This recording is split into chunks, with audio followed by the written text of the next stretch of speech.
and welcome to the Hadassah Collective Podcast. I'm your host, Claire Marinan. The Hadassah Collective is a unique wellness-centered community created in and inspired by India, the birthplace of holistic health disciplines. The Hadassah Collective Podcast brings together a carefully curated selection of my most trusted and inspiring innovators from every area of the health and wellness space. I invite my guests to freely share their gifts, their wisdom, their journeys, and their diverse points of view, discussing a vast range of topics including shutdown and self-isolation strategies, integrated diet and fitness, yogic science, modern mental health, and holistic lifestyle, all to inspire you with relatable tools to help you consciously customize, support, and expand your life. Aahana Mulla. Aahana is a published author, writer, and wellness guide. Aahana has a special passion for normalising taking care of our mental and emotional health in just the same way that we take care of our physical health. And this process is birthed out of a very deeply personal experience of healing and growth.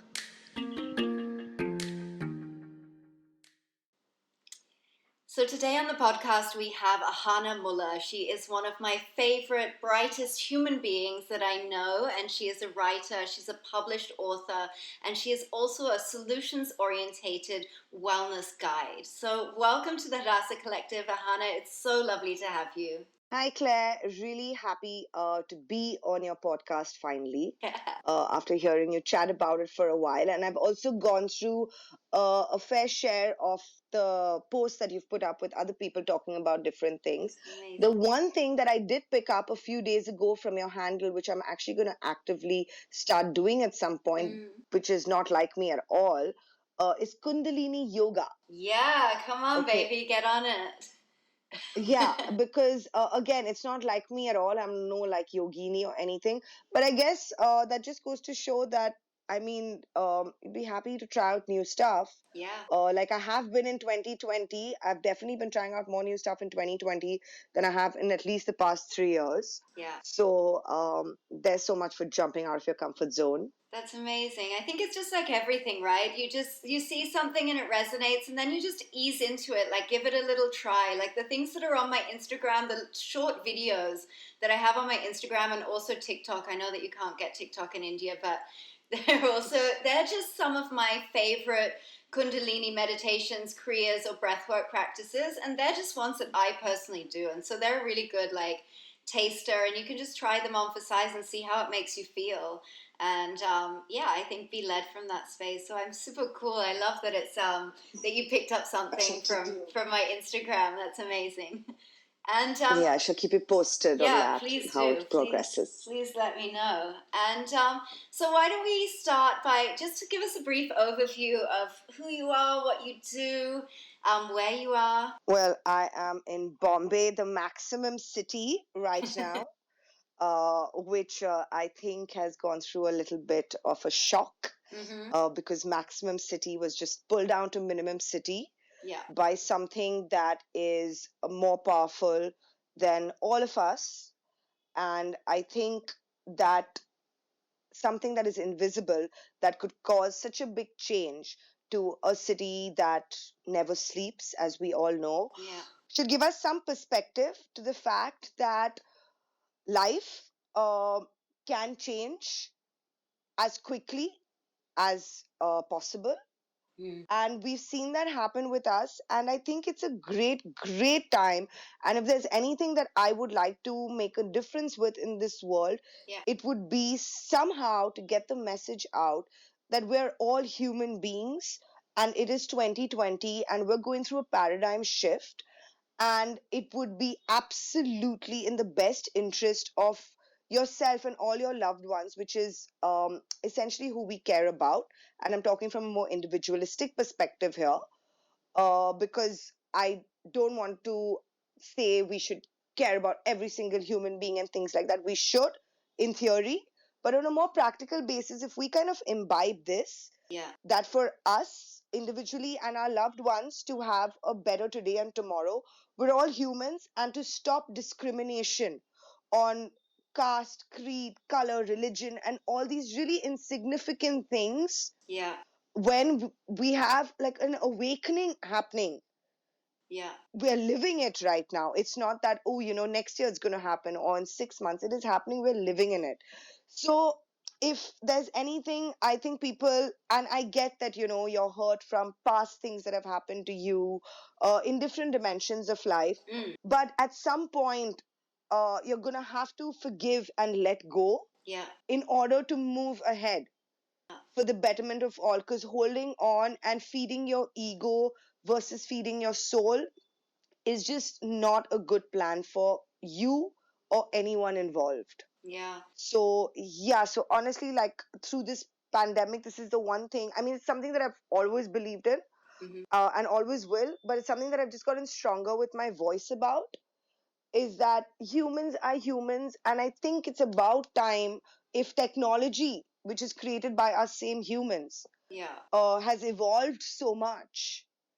I think it is about time for us same humans who've created this evolutionary technology that is helping us live our daily life to just, be equally evolved or at least on the path there. Upgrade our programming as well. Pretty much so, yeah. Pretty much that. So, yes, so I'm sorry, I feel really strongly about that. So I divulged over there. But yeah, so I am a writer and I write about things like this, mainly a poet and a spoken word artist. I also am very, very passionate about mental well-being and emotional well-being. And I will share more about that and the basic logic that I see behind it, and nothing really more than that, but it's really just simple math, honestly. So yeah, so I'm a writer, author. That's what I do with my writing, and I'm also a solution-oriented wellness guide. By which I mean I get that we live in an instant gratification generation. I am one of the instant gratification generation people, and I get that we want quick results. We want to see a difference. We want to do different things. So, what I essentially do is something that I built for myself over the years, which honestly goes back to almost 9 years now, where I had went through 1 year of depression, which was very brutal depression. It was on the extreme end of it. So that was the depression that I faced, which was, to just summarize it in one sentence, to let you know the passion that and how personal this is to me is I'm a suicide survivor. So, and what happens in that moment does not make sense at all. Like now, I don't recognize that person at all. But, anyways, that's where my journey started. And I didn't know any of these things before that, of course. And everybody has their time and journey. And, many people, and I hope many people don't have to go through something like that to get to this. Um, but everybody goes through different phases and different types of emotions. And the one thing that, like I was talking about discrimination on caste, creed, religion, like that earlier, is I think it is also very baseless, because at the end of it, as humans, we are all connected by emotions. Because you can be from any corner of the world, you can be of any caste, class, socio-economic background. Every single one of us has gone through love, hate, anger, greed, jealousy, desperation, fear, all of these. So And we that keep a rotating common it in humanity. cycles. Yeah. So, with my solution oriented wellness that I do, like I said, it's solution oriented because I believe in creating your toolbox. It's a toolkit of varieties of spiritual practices. Because different things work for different people, different things work for you differently at different times. And so I have carefully crafted my little box. And now every time I feel like I'm dipping, or every time I dip, uh, I go to my toolbox and I literally like pick out whatever I'm in the mood for, whatever's going to resonate with me. A lot of them, I, again, keeping in mind how our generation functions and is being programmed through technology. And we are living a life where we cannot live without technology. That's and that's fine. But it's more about creating a balance and more about creating effortless tools that help you see those results and to a point where you're motivated to want to do more. Yeah. And they almost become second nature at some point, right? They almost become absolutely. second nature. So the point of it is to be gentle with yourself, to have fun while you're doing it. Yeah. Most importantly, because if you don't have fun while doing it, and I kind of say this with all aspects of life, everyone wants to have fun. The aim of the game is to be happy and have fun. Yeah. For everyone, whatever route and path you might take. So some of these tools that I use very frequently, which I'm sure you're really familiar with, is subconscious sleep programming. Yeah. Is literally like put on a YouTube video, guys, and go to sleep. Doesn't get more effortless than that. So I mean, honestly, and there are times like I have literally typed into YouTube subconscious sleep meditation to get rid of procrastination. Yeah. So I've gone like from that extreme to subconscious sleep meditation, to attract love, to attract abundance, to let go of fear. So whatever it is, this is a really simple tool. Then another really quick one is a gratitude list, where I've gone through my journey of that as well, where I was like, oh, every day I have to write like 10 things I'm grateful for, or 20 things. But that was not happening. And then what would happen is I would berate myself and be like, oh, you can't even do this. And, obviously, why are good things going to happen then? And all of that. Yeah. So now I tweaked it a bit. And I'm like, you know what? Just on the go, I have my phone with me. Just because I love journaling does not mean I have to do it all the time and, create that excuse/justification in my head. So I just take out my note, and it can be like the smallest thing. Yeah. It doesn't have to be anything. The point of it is to keep you in that, or to put you in that vibration. Yeah, and to feel that. And I think that that's so much more genuine, Aahana, than like, okay, every morning I'm going to write down 10 things. And then you're sitting in the morning, it's become a chore, and you're just sort of pulling at things because you have to write a list. Whereas it's so much more authentic to come from that space where you're like, wow, I just felt that gratitude, and I'm going to write that down and acknowledge it and look for it. And I think that puts you in that space. For sure. Yeah, it's so good. Though if you're a really routine person and you can wake up in the morning and that's not a chore and that's what you do in the morning, guys, that's amazing. And I hope to learn from you. But I'm not there as yet, for sure. So, so you tweak from the toolbox. And so I call it, like in a lot of the workshops and stuff that I do, I call it having your own little personal spiritual jam. Yeah. Pick what you want. It's like listening to music every day. You want to listen to like different tracks every day, depending on your mood. Another few tools that I've learned through lockdown, Claire, which are have been working great and are quick on the go ones for, like I said, instant gratification generation, is singing in the shower. Really loudly, guys. Doesn't matter. The reasoning, the psychological reasoning behind it, with all the study and reading I've been doing, is that it releases energy. Okay, amazing. I have gone 5 steps ahead, or maybe 50, I don't know, but we have this promenade right very close to where I live, which you're familiar with, which is called Cart Road. So I go there lately and I sing there. So I'm walking and singing. Wow, you're putting on a show on Carter Road. Guys, anyone listening, what time can they find you there, Hannah? It's very randomized. I just said I'm not a routine person. So there's that possibility. And like the first few times I went, I was like, it'd be weird. People will be. But then I'm like, you know what? Let them look. Maybe I'll make them laugh. It's good. It's okay. That wouldn't be the weirdest thing that I've encountered walking along Carter Road, honestly. So I think you're fine. Yeah.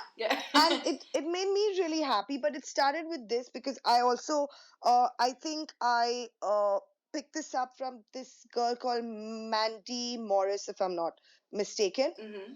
So that another one is when you're in a shower, if you have a shower, like a shower head, it's literally stand for between 20 seconds to 60 seconds and literally just like stand under the shower, and it's like you're receiving blessings. Oh, amazing. And Yeah. just say thank you for anything that you can think of. Mm. Anything. Thank you for the water. Thank you for the shower. Thank you for my family. Thank you for me being alive. You can go like the whole spectrum. Don't put much thought into it. Just flow with it. Just flow with So it. that's another tool. Yeah, that's been like working great. That you've Like been especially enjoying. on days when, I don't know if it's a really busy day or a really slow day or a blah day or whatever it is, you are going to shower. Yeah. So just like I said, 20 seconds to 60 seconds, that's it. Just a quick one. And again, it changes your vibration. Mm-hmm. And that's pretty much the best we can do for ourselves. Yeah. So that is on my little spiritual toolkit box. Yeah, lovely. And there so throughout this last year, we've obviously had a really strange year.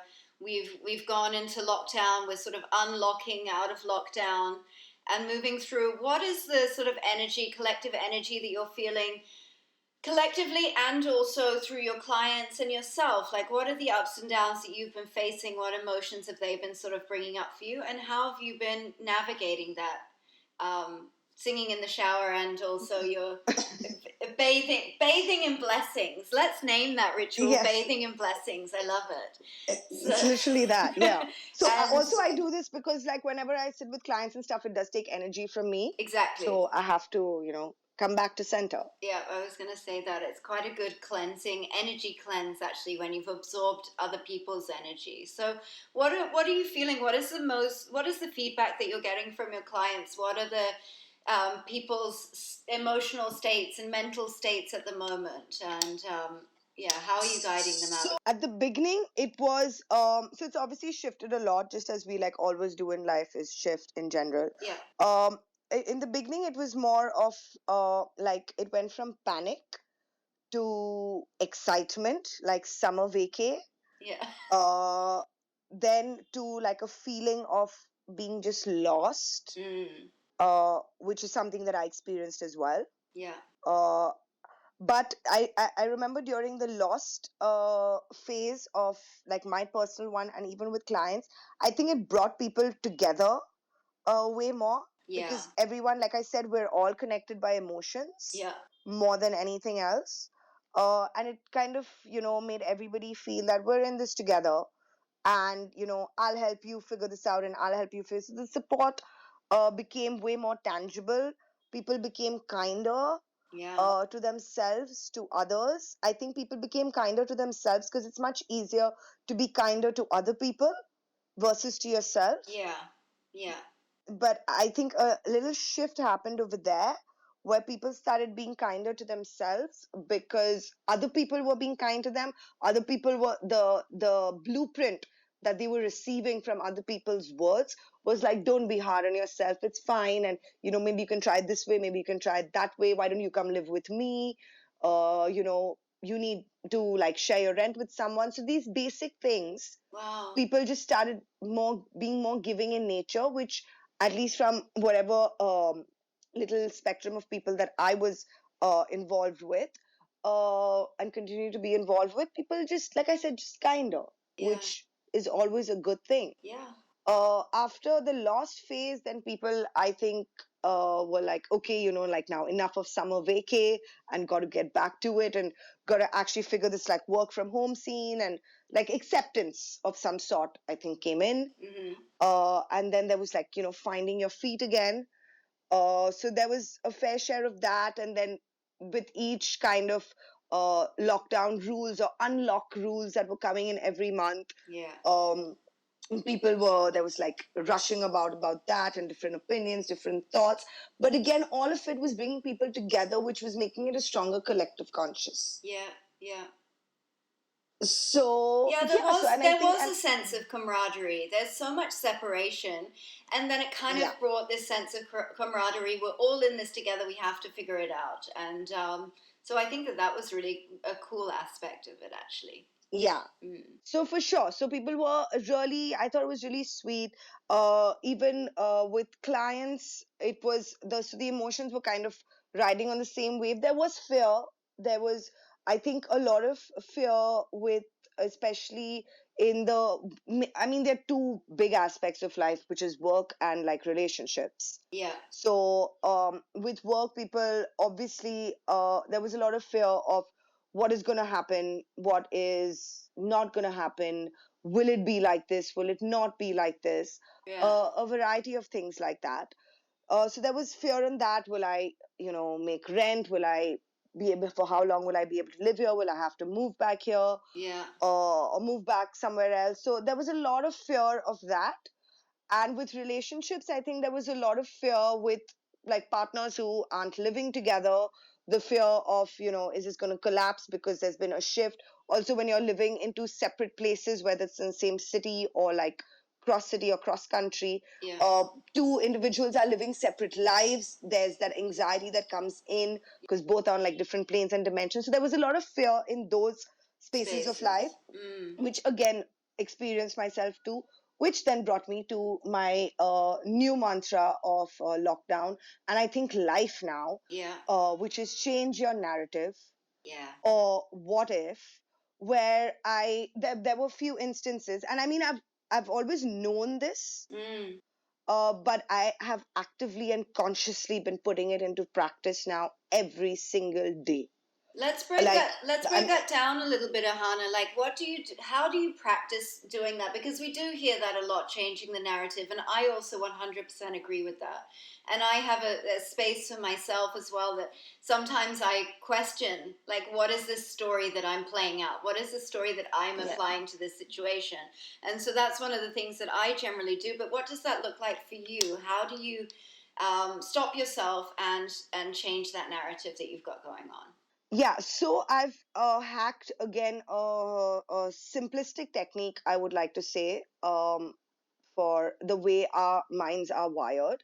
Is that the way I look at it is that you're anyways thinking, right? Yeah. There is no instance if I tell you stop thinking or distract yourself or I don't know, go for a walk or go look at the sunset or things like that. Maybe that'll distract you for about 30 seconds to 1 minute. Not more than that, because you're going to be continuously thinking. So if there is any instance that and as human beings, I don't know why as yet, but I'm hoping through like my learnings of life, I learned from someone of why we tend to pay more attention or follow the path of the negative or the not good outcome or the not good journey more than the other possibility. So I don't know why that is.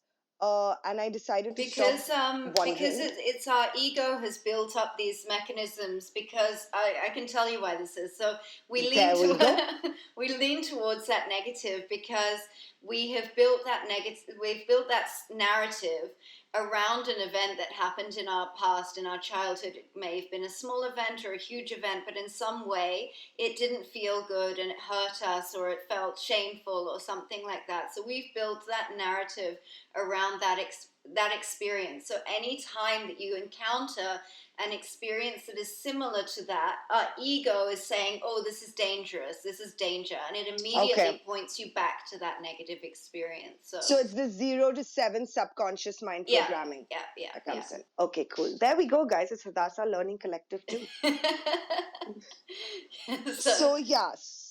So the technique for change your narrative that I apply and have created for myself and my little monkey mind is that all predictions that we come up with about our lives is in the future and we're using our imagination. Yeah. So whether you're imagining that it is the worst possible outcome and you're going from like, ooh, then this will happen, then this will happen, then this will happen, and then, oh my God, what will happen? I'll just like collapse and die. And and you kind of work yourself up into an anxiety and a panic attack. And then you need help, and then you need to breathe, or you need to do whatever you need to do to get yourself down, which then becomes harder. And then you probably like call up a friend or call up your therapist, and you're like, oh my God, but like this, and you come up with your own strategy and all of that. And there's some part of your brain, depending on how spiritual you are as a person. So maybe there is, maybe there isn't, but there's a part of your brain that kind of knows it doesn't make sense, but you cannot help Yeah. Just being like, but I don't think I have it in me to take that risk, to take that chance, because what if it just this happens? Because remember last time that That happened. happened. Yeah. And you've So probably two had things, many moments of that have yeah, reinforced that. So it's really about the positive reinforcement now. yeah. So the two things that I consciously tell myself now is, if I'm using my imagination to predict the future, in this, oh my god, I can't believe it's going to like be so horrible manner, then I might as well use that same imagination energy to predict that it's going to just be like out of this world amazing. Because if you can go to that extreme, you can go to this extreme, and you know what? It doesn't matter, go nuts. Like, imagine magic, just go all out. Because the reasoning behind that is that, even if, because if a client or anyone is like, but what if it doesn't happen, like how can you know? I'm like, I don't know whether it'll happen or not, but what I do know is that in that moment, and for all the moments that you're thinking about it, which will be many many many moments, you are in a better vibration and frequency in the present then, Yeah. which then leads you to take better action, have more wisdom, react, or rather respond in a more sensible manner, be more aware if you're kind of slipping and come back to center. Versus if you're going in the full negative narrative direction, you will kind of, just be very short with people, be very unkind to yourself, be short with yourself, just become like a grumpy, anxiety, panicked person, which you don't like mostly. So my theory is that if it's a thought that is making you feel good, most importantly, ride with it. It doesn't matter what the thought is. It Yeah. doesn't matter how delusional someone might think you are. Well, It's because making it's you feel happy, you interesting. go with it. It's interesting what your client said of that. How do you know? I mean, the reality is that none of us know what is going to happen in the Mm-hmm. future, whether it is going to be good or whether it is going to be bad. And we do tend to use our past as proof of this is how it may go, whatever. And you can use a certain amount of wisdom in that, I guess. But it also takes the same amount of energy to believe that the bad thing is going to happen, as it takes the same amount of energy and imagination to Yeah. believe something good can happen and expect miracles and expect good things in your life. So I think that is such a powerful practice, Ahana. I love it. And It's amazing. And the second thing that every time like my mind goes, like I was saying, because like you rightly said, it comes from our past experiences and those memories that are stored in us. I consciously remind myself, and it's not that easy, guys, honestly, it's work, but I think it is so much better putting in the energy into this work versus putting in the energy to driving yourself crazy, where I consciously remind myself that this new person, this new client, this new business, this new money transaction is new. It is not the same as the one that was yesterday, or a month ago, or a year ago, or 5 years ago.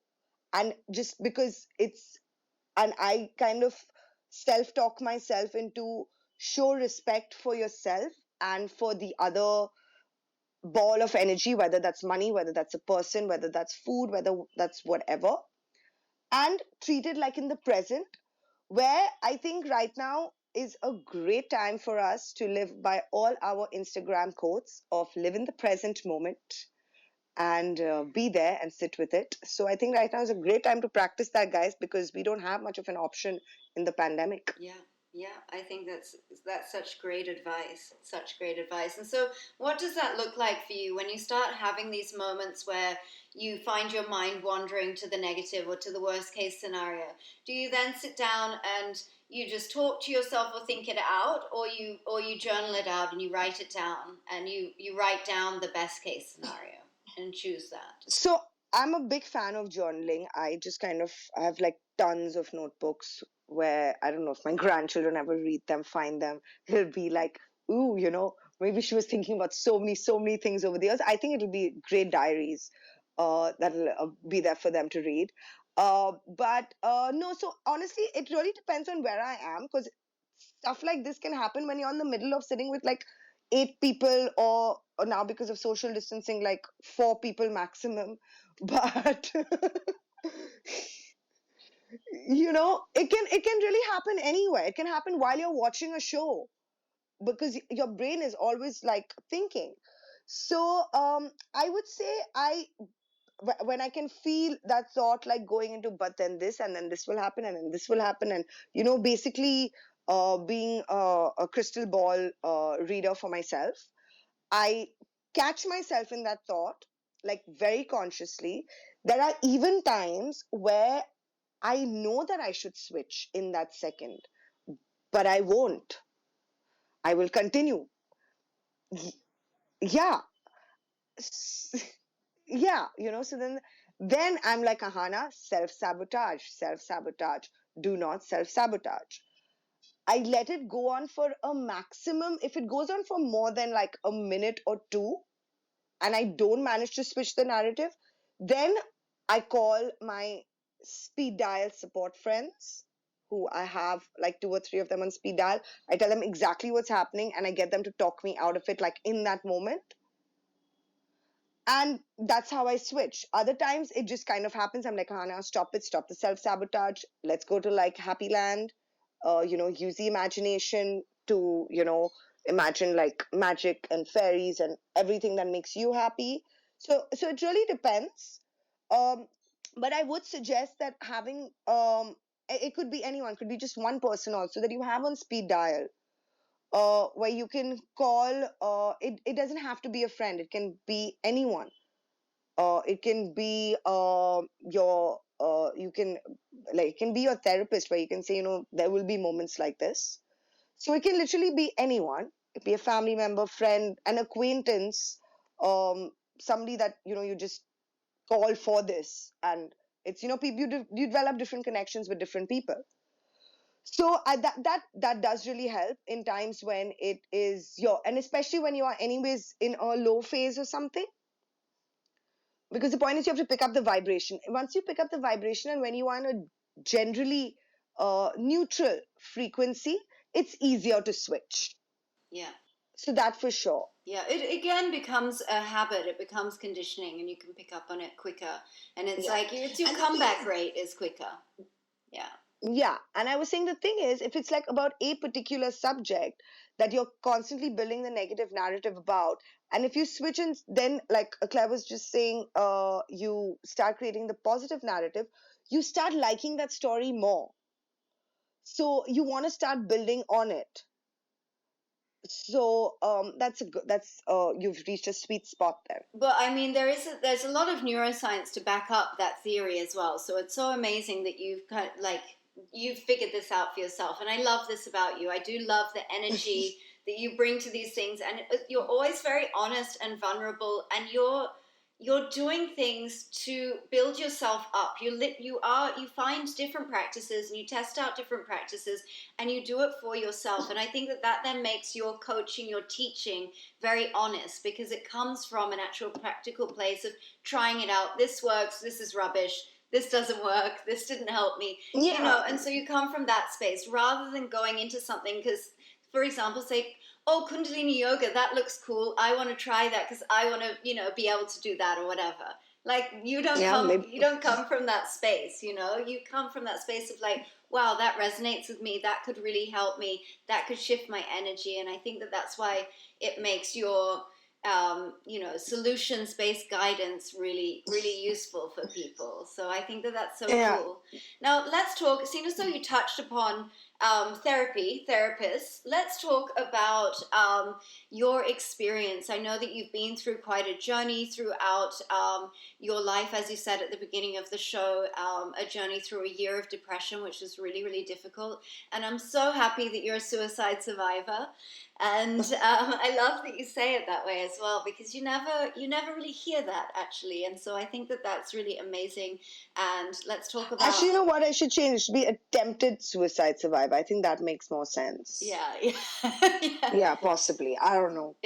But how you navigated that, like what that looked like, because I mean, it was obviously a big rock bottom moment for you. And so how you navigated through that and your experience of that. So honestly, it happened with, I think, one of the most common reasons that lead to um, depression, or what we like use as a reason for depression, was an end of a relationship.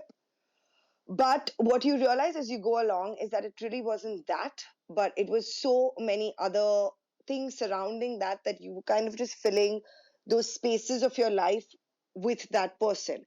And I know it's really cliche, but cliches are cliche for a reason. And you got to love yourself a lot. You got to really, and when I was that age, when I was much younger and that age, I didn't have anybody to help me think that way or put me on that thought process.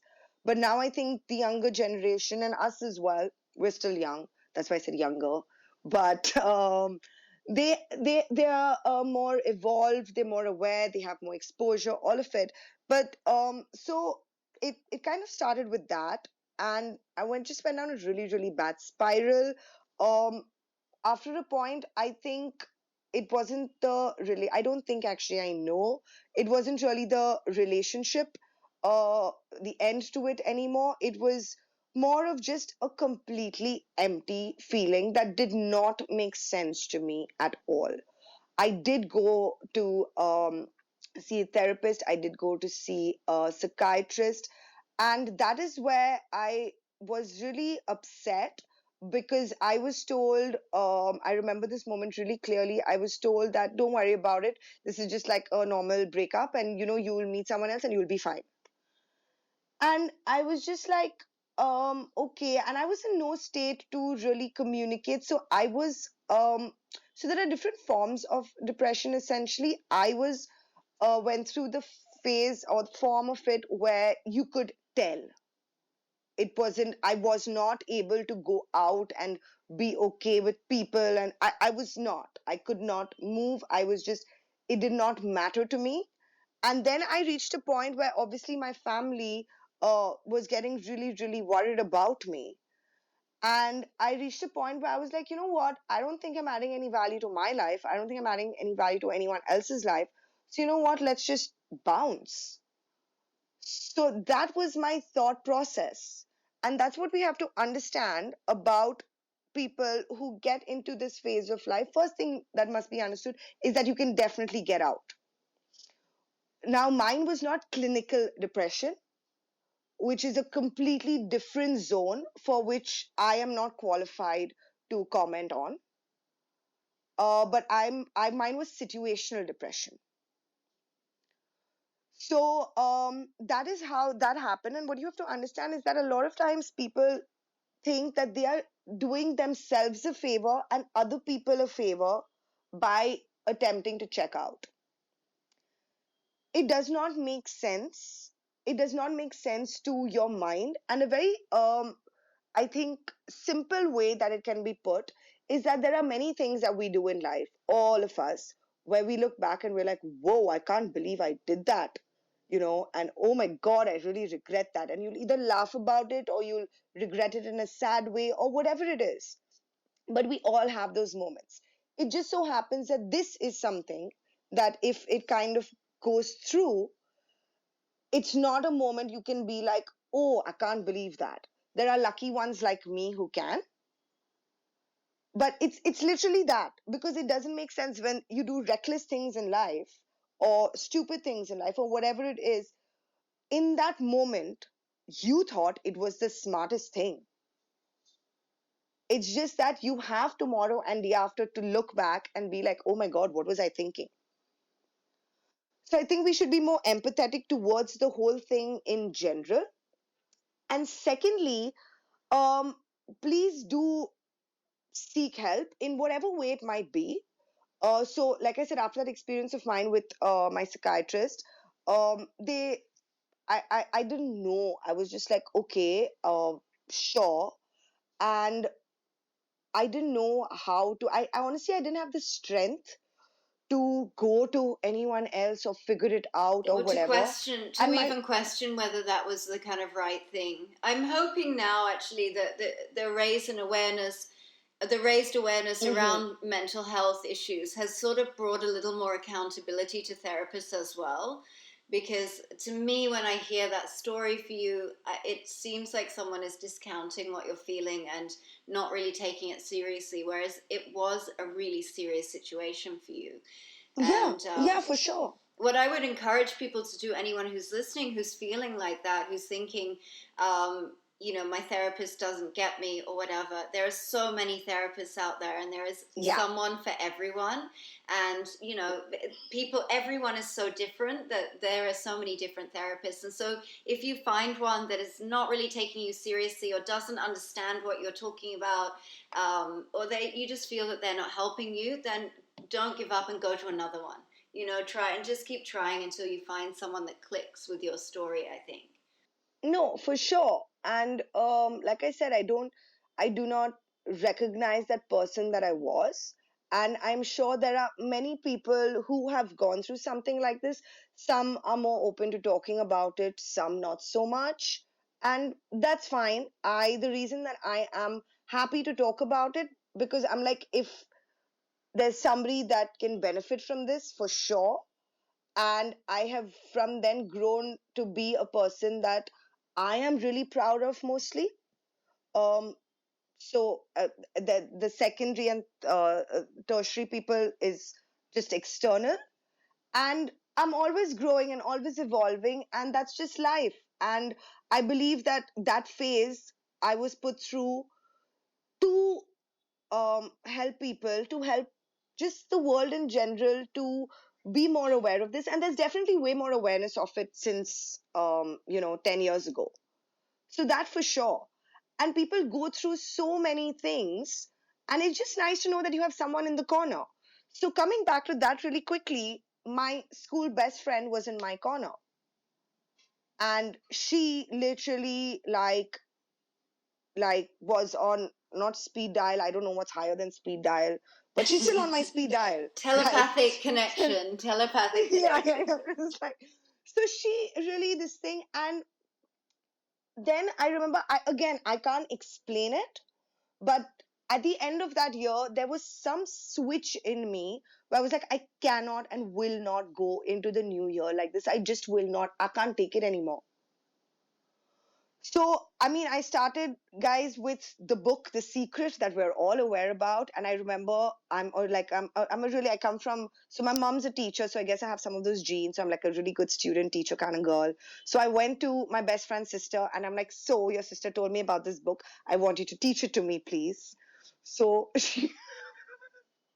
so I was like, I really, really want to become a better person. I don't like this right now. I can't be like this anymore. I was like, so that's literally what I did. And it's weird because my best friend's sister, I see her like very rarely we speak, but that's like a moment that we have. We're like, oh, remember that time when you came over and I sat? I'm like, I don't care. Chandni, her name was, I remember. And I'm like, I said, please teach this to me. I want to learn. So, and and then I started with that. And she was pretty much, she's like, no, babe, you just got to like read it. And I mean, of course, now that you sat on my dining table and are demanding this, uh, I'll chat with you about it a little bit. And and I guess and my journey kind of started from there. So I got out of everything without any professional help or anything. But again, it was a very different landscape back then. So it very, very, very different landscape back then. So as of now, there's plenty of help. And I also think the world has gotten way more spiritual since then. There's been a huge awakening and an opening up of on the earth, which I think is amazing. It's been a huge time of ascension, especially this last year. I've even experienced it. People, I mean, you know me, so you know that I'm kind of like, people are kind of used to this stuff from me, like, oh, pop and have a sound bath and then I'll come and meet you for a drink. Like, that's a normal thing for Claire to say. But, people that have never had any, friends of mine that have never had any interest in meditation or anything like that, during this coronavirus have contacted me and been like, I've been meditating every day and I've been moving into this. And so I think that has been one of the gifts of this year, that people have really opened up to that side of themselves. And I think it's essential in these times, actually, to tap into that more intuitive side of yourself. So No, absolutely. I agree with you 1000%. And I also think that the world just gotten more spiritual because honestly, Claire, if we don't, babe, we're just gonna go crazy. It's literally that simple. We've reached that. It's been like so much war, so much anger, so much like hatred, so much of not letting go. we have to have some Not tools to let. be able to release that energy, that Yeah, we have to darkness. do that, and there has to be a kind of rebirth of some sort. Which, if you go to see the Gen Z, which is the generation um, between post 2000, um, post 2005, sorry, have a very different, way more evolved way of thinking and being, a lot of which may not make sense to us, but they kind of are the present and the future. Having said that, not that we are not, but I guess it's about adapting, right? Yeah, and And I hope that we can sort of learn from, I think with our parents, they also must have had that moment where they don't get us. There is always that in the different generations. But I think I would like to think that we are a little better at holding that space for the mm-hmm, differences than we have been in previous generations. Instead of condemning and saying you need to be like us, because we know better, we've mm-hmm. been here longer, we know better, we've got it figured out. I think that Yeah, we are getting a little better at holding space for the fact that, hang on a second, they've come to this planet actually more evolved, and they've grown up yeah, in a completely different way to us. And so there's space to learn from each other, I think, and let people be. absolutely. Yeah, no, that's just a, like I said, just a more sensible, logical approach. And I use the word sensible and logical because I know there is the realm of people who are not that spiritually activated, which is fine. It's fine. It's your journey. There's no problem with that. But which is why I'm like, just think about things with just a little bit logic, since that is the part of your brain that's more activated. And like you said, just learning from each other. It is not humanly possible for you to know more than another human being in all aspects of life. So it's literally that simple. So, and it's fun to learn stuff from other people, right? I just learned something from you this like podcast session. I'm sure you learned stuff from me. And at the end of it, isn't that what the whole point of being a being on this planet is? To For community and to interact with other people and to grow and to learn. That's why people start businesses, sell products, possibly like create political parties to have communities, things like that. So yeah, so I think just be nicer, kinder, and be open to learning new things, whether it's from a 5-year-old or a 50-year-old. Absolutely, absolutely. So, moving into, what has been your greatest success so far, do you think, and what have you learned from it? On what's creative success? Your greatest success. My greatest success. Well, my greatest success, Claire, professionally, I would definitely like to say would be my book, because that is, guys, now that is a change your narrative story right there. Um, Quick thing, I was on my way to work one day, looked at the glass building. I'm like, no, I can't keep doing this. What will happen? I literally started crying at the signal. I Because I looked at a lady who was stringing garlands on the pavement, and I'm like, I think that would be like something better for me to do. And at this point, I was co-founder of a startup, amazing startup. I had a great time, but I just didn't think I could take the monotony of going to those glass buildings anymore. It was a moment that I had with myself, guys. Uh, if you love what you're doing, please continue with it. I was just in a space where I was not loving myself while doing it. So I just decided that I'm going to write a book and I'm going to finish it in 60 days. I did not question how, I did not do any of those things. I just said and because poetry comes easy to me, I was like, I will write 100 poems in 60 days, and that is what I will do. So I did it, Yeah. and And it's and such then a I got my great book book. published. It's called Behind the Light, guys, if you want to pick it up. Where is it available, Aahana? It's on Amazon, so you can pick it up from there. So yeah, so it's that, and well, fingers crossed. I have 4 more books that I have in the making right now. Fingers crossed that one gets done by like the end of this year. So And yeah, so so that and what did you learn from that success of getting your book published? Like what were the key things that you were like, wow, I did that and I learned that from that? so the key things that I learned from that is that self belief is really worth a lot,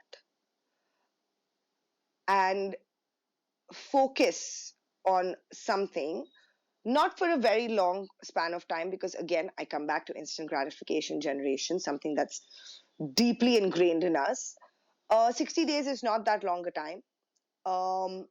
And it's literally what it taught me is that you do something every day for X amount of time. It can be start with something as short as 5 minutes to 1 hour, which is again what I did. And at the end of a 30 to 60 days, there will be some revelation in your life in whichever aspect angle. The next one I would like to experiment with myself is like working out, because that's just not my jam currently. And I'm quite flaky with that. So I would like to do like 15 minutes every day, because I know at the end of 30 days, I'll be like, wow, so pleased with myself. Yeah. You get And you get a lot from that consistency. You build your confidence from that yeah, consistency. I can see yeah. that. And that's what, and the thing is, once you get into that confidence space, literally from that 15 minutes every day, guys, you are just happier with yourself, and automatically random things start falling into place, random things start happening, you start seeing the good, literally, because you are just vibrating more of that Yeah. within yourself. Yeah. Yeah, amazing. And who have some of your major influences been, or sources of inspiration, mentors? They can either be in real life or public figures. So in public figures, I really like Elizabeth Gilbert from Eat, Pray, Love, guys. So much of a cliche from Aahana, but yeah, I love it. I love the story behind it. Also, she started writing it about close to like what my age is, like change that. Oh, and J.K. Rowling for sure. So that's from where like the writer's bit comes. Other than that, in life, in like real life, there are a bunch of women and men who I really like look up to, who I and it keeps changing. It's not like they stay like as mentors for a long time, but it's bits that I imbibe from them. Um, One is definitely my sister, who's just like a powerhouse, and gets things done, things like that.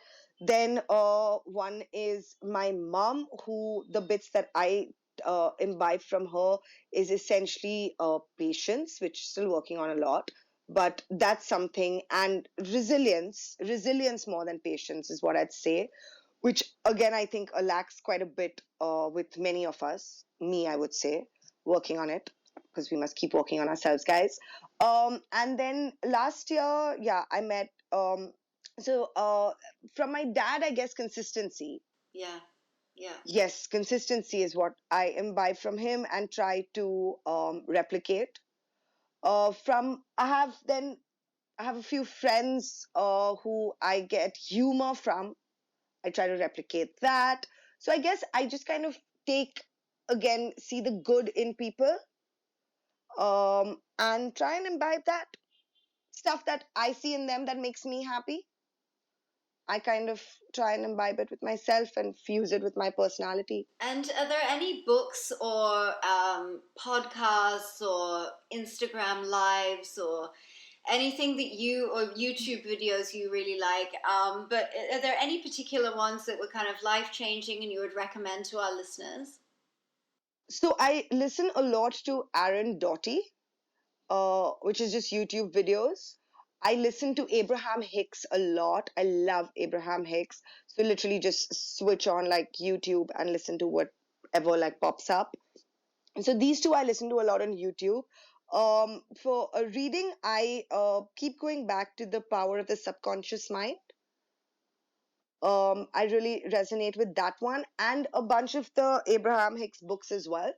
So those in like this space of life, but I'm also like uh, uh, uh, I range in my other reading from like Enid Blyton to Sidney Sheldon and Mills and Boons. So that's the other side of me. Uh, yeah. So, but that's what I do, and I also have, I mean, the secret, the magic, the power, and the hero are just there, and those are just like you pick up and open a page and things like that.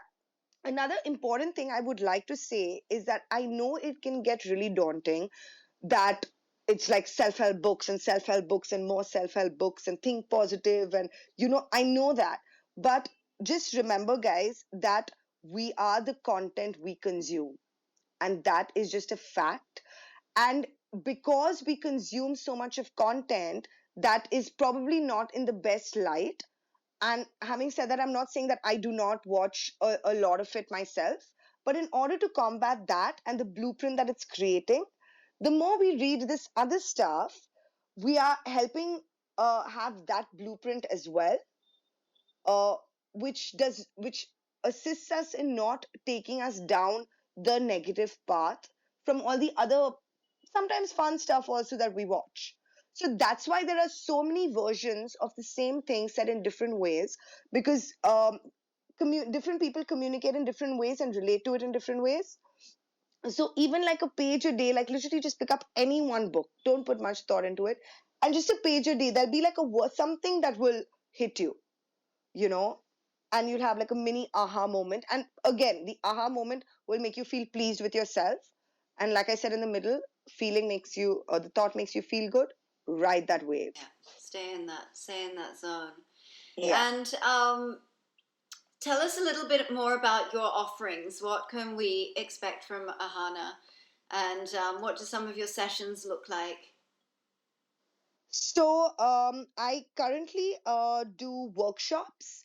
There are different types of workshops that I do. Some of them are called Feel to Heal, Human Sensitivity Lab, Know Your Boundaries, um, Glow and Grow, things like that. So each one, there are also ones specifically for corporates of work together as a team, stringing your emotions along. So those are workshops that I do. I also do one-on-one sessions. Though right now in this moment, I am not doing any more one-on-one sessions because it was getting too overwhelming for me to handle.